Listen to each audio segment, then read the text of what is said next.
If someone who loves you deeply, someone who truly knows you, sat down and watched how you actually live your life, not the version that you present to the world, not the highlight reel, but the real, everyday, behind the scenes version of you, what principles would they say you live by?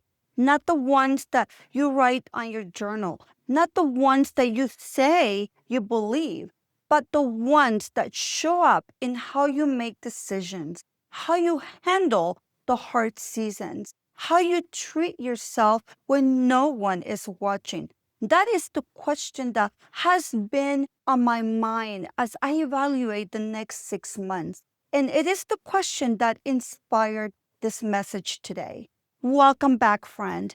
I'm Ileana, and I am so glad you're here. I am here to help you reset and renew your mindset so that you can step into the next chapter of your life with clarity, confidence, and a deep respect for the woman that you already are. We are midway through the year, and something about this halfway point always slows me down. It makes me stop and ask, not just where I'm going, but who I am being as I get there. And what keeps me moving forward when the motivation fades, when the progress feels slow, when life gets busy and complicated. For me, as I gave it a thought, it was about returning to who I am, to what I stand for, to the principles that are not just written on the page somewhere, but written into me and how I live my life. And that's exactly what I'm sharing with you today. And I call them my 7 core principles. And let me tell you that for me, these are not rules to follow perfectly. They are not a morning checklist. They are the principles I have lived through the seasons of deep uncertainty and seasons of unexpected grace, and through this long, beautiful process of becoming the woman that I'm still becoming today. I'm sharing them because I needed this reminder for myself, because staying inspired, staying committed to your own growth requires you to come back again and again to the truth of who you are and what you stand for. And I hope that somewhere in what I shared today, you find inspiration and a reflection of something that already lives inside of you too. As I have mentioned in previous videos, midlife is not a crisis. As a matter of fact, psychologist Erik Erikson, one of the most influential developmental theorists of the 20th century, described midlife as a season defined not by decline, but by a deep, almost urgent desire to contribute something meaningful, something that will outlast you, to live with a greater intention than we ever had before. I love this because as I reached midlife, this is exactly what I felt and wondered if other women felt the same. This is why I decided to start this channel to contribute by sharing my journey and building a community where we are pouring into each other and cheering each other on as we are all embarking on our path of discovery. Another long running Harvard study on adult development found that the people who thrive in midlife and beyond share one common trait. They live with clarity about who they are and what they stand for. That is what my principles give me, not a perfect plan. So here are mine. I offer them as an invitation and inspiration to begin thinking and naming yours. The first principle is what I call the stickability factor. This for me has been about not quitting even when things get challenging. I stick to what I say I would do. However, I will adjust, learn, and I may pivot, but I keep going. And this is something I've done throughout the years. This is not about pushing through things that are genuinely not a fit for you or wrong for you. It is not about staying in situations that are forcing you down a path that is not yours. The stickability factor for me is about going after your dreams, your calling, the version of yourself you are working towards. That is what I stick to. And I will be honest with you, there have been moments, more than I can count, where I have wanted to stop, when I felt I wasn't making much progress, where the effort felt too big and the results felt small, where I looked around and wondered if I was on the right path. But every single time I came back to this commitment. Research from Stanford University psychologist Carol Dweck shows us that the single greatest predictor of long term success is not talent, intelligence, or even strategy. It's what she calls a growth mindset, the belief that your abilities can develop through dedication and persistence. In her research, people who embark and embraced this mindset consistently outperformed those who relied on natural abilities alone, not because they were smarter, but because they kept going and stuck to their plan.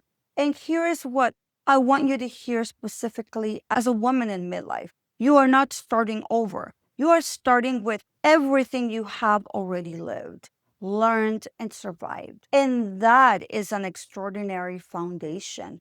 The stickability factor at this stage of life is not starting from zero. It is starting from the wisdom that you've acquired throughout the years.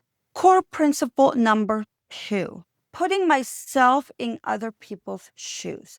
I lead with empathy before I lead with judgment and opinions. Before I respond to someone who has frustrated me, confused me, or hurt me, I pause and I ask myself, what might this person be going through right now that I cannot see?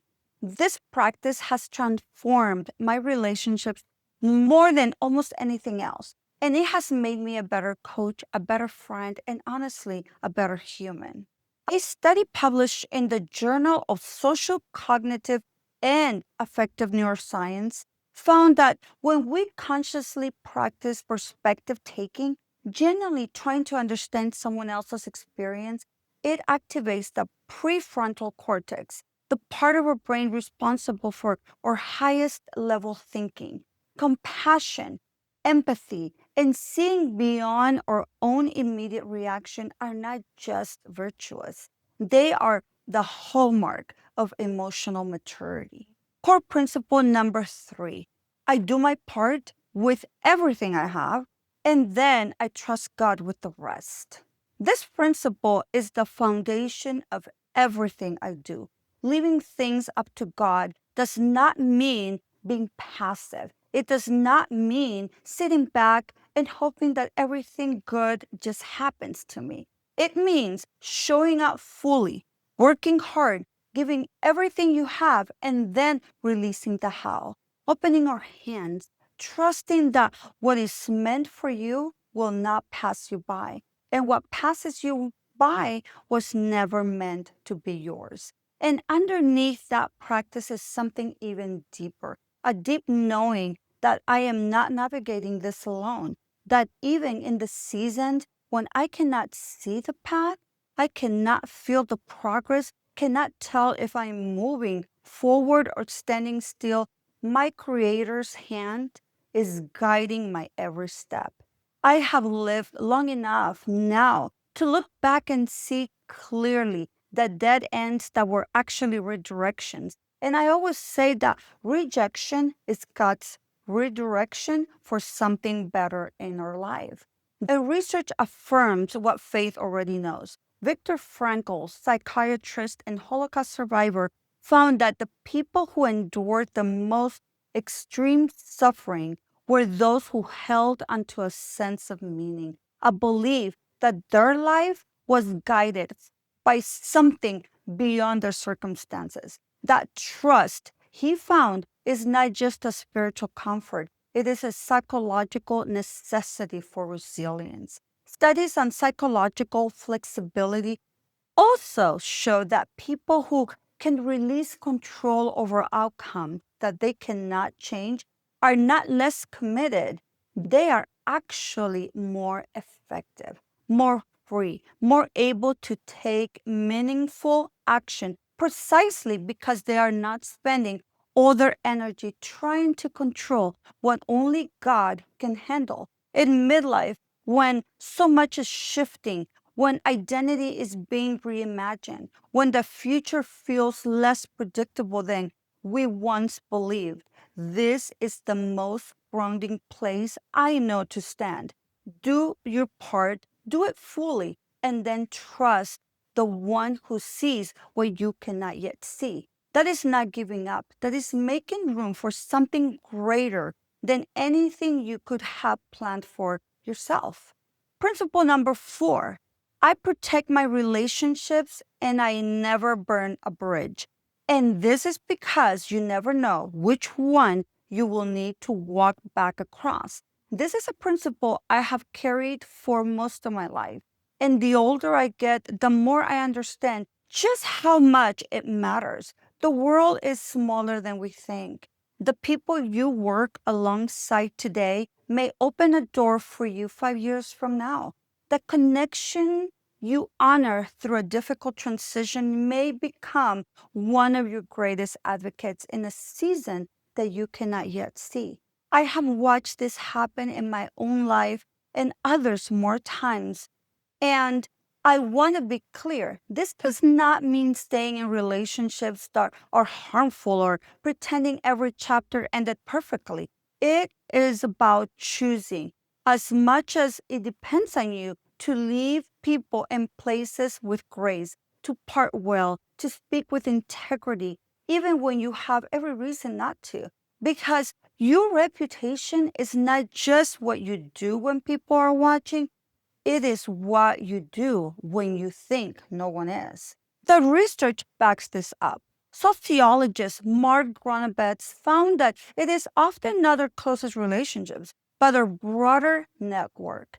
The colleague from years ago, the mentor that you stayed in touch with, that connection you treated with genuine warmth, that opens the most significant doors in our lives. And organizational psychology research consistently shows that a reputation for integrity and grace precedes us into rooms we have not yet entered. This is why I think it is so important to leave every chapter with your integrity intact.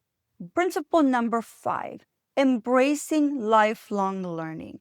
The day I stop being a student is the day I stop growing, and I am not done growing. I want to gently challenge something that a lot of women in midlife carry, this belief that by now we should have it all figured out, that the learning phase was in our 20s, 30s, and now we are supposed to be arriving somewhere, not still discovering. But I have found the opposite to be true. The women that I most admire, the ones who are most alive, most vibrant, with the most purpose, are the ones who are still relentlessly, joyfully curious, still reading, still asking questions, still willing to sit in a room where they are not the expert, still willing to try something that they might not be good at yet. In research on adult neuroplasticity, the brain's ability to form new connections shows that the brain remains capable of significant growth and rewiring well into our 50s, 60s, 70s, and beyond. Learning new skills that not just expand what we can do, it literally restructures the brain and it triggers dopamine, the brain's reward chemical, creating a cycle where learning itself becomes a source of joy and motivation. In midlife, this commitment is deeply personal for me because I am not the same woman that I was 5 years ago, and I do not want to be. Every book I read, every conversation I have, every new skill I attempt, every perspective I allow in challenges my own. And it is all making me more useful to the woman that I serve, more alive to my own experiences. Principle number 6, staying rooted in who I am. You're allowed to have your own opinion. and I am still going to be me. I genuinely care about people and maintaining positive relationships. And I think that at times that has been mistaken for people pleasing, but that is furthest from the truth. It actually comes from a place of loving people, of not being confrontational by nature, of genuine valuing harmony. That is not a weakness. That is just who I am. But here's what I have learned: caring about people and losing yourself in what they think of you are two very different things. I can love you completely, hear your perspectives, hold space for your opinions, stay warm and open, and still walk forward as the woman that I know myself to be. Those two things are not in conflict. Brene Brown's research on belonging found that the people with the deepest sense of connection are not the ones who constantly adjust themselves to fit in. They are the ones who know exactly who they are and show up as that person fully without apology. So stay rooted and stay true to yourself. The woman that you are becoming is exactly who this season needs you to be. Principle number 7: protecting my privacy. Not everyone needs to know your next move. What is protected in silence is rewarded in public at the perfect time. This is one of those principles that throughout my life experience, I truly understand its value. As women, we are naturally more open, relational, and generous with our hearts. We share our dreams before they are ready. We announce our plans before they have taken root. We talk about what we are building before we have built anything yet. And we do it from a place of excitement, vulnerability, the desire to connect. But here's what I have learned: the moment that you announce your next move before it is time, you open doors to opinions about your life. And not everyone who hears your dream will understand it. Some will doubt you even lovingly. Some will project their own fears onto your vision. Some will, without even realizing it, say just enough to make you doubt. And in midlife, when you are already doing the brave work of reinventing yourself, of going after something that feels big and uncertain and deeply personal, you cannot afford to let other people's unprocessed opinions become the voice in your head. This is not about secrecy or distrust. It is about protecting your energy during the most vulnerable stages of becoming the person that you are working on. Also, research in psychology on goal setting found that when people share their goals publicly too early, they experience a premature sense of achievement, which actually reduces the motivation to follow through. In other words, talking about it too soon can trick your brain into feeling like you have already done it. So keep something sacred. Share your vision with God first. Let it grow in the quiet. Do the work in private. And when the time is right, when the foundation is solid and the fruit is visible, the world can see it. You will not have to announce it, it will speak for itself. Your dreams deserve to be protected. Friend, these are my 7 core principles. I shared them with you today, hoping that they can help you in some way. And if you are in midlife right now, reinventing, discovering, navigating a season that feels uncertain and full of possibility all at once, remember that you are not arriving at this chapter empty. You are arriving full of wisdom, full of lived experience, full of depth, of character that only comes from having truly lived. And that is everything. Friend, please share this with a woman in your life who needs to hear this today. And don't forget to like, subscribe, and if you are ready to go deeper, check out the resources for you in the description below to help you step into more fully into this next chapter of your life. And don't forget, you are not too old, it is not too late, and you are not behind. You are right on time for the woman that you are becoming. I look forward to seeing you in the next video. Until next time, take good care of yourself. I will see you in the next video, and trust me, you don't want to miss it. Bye, friend.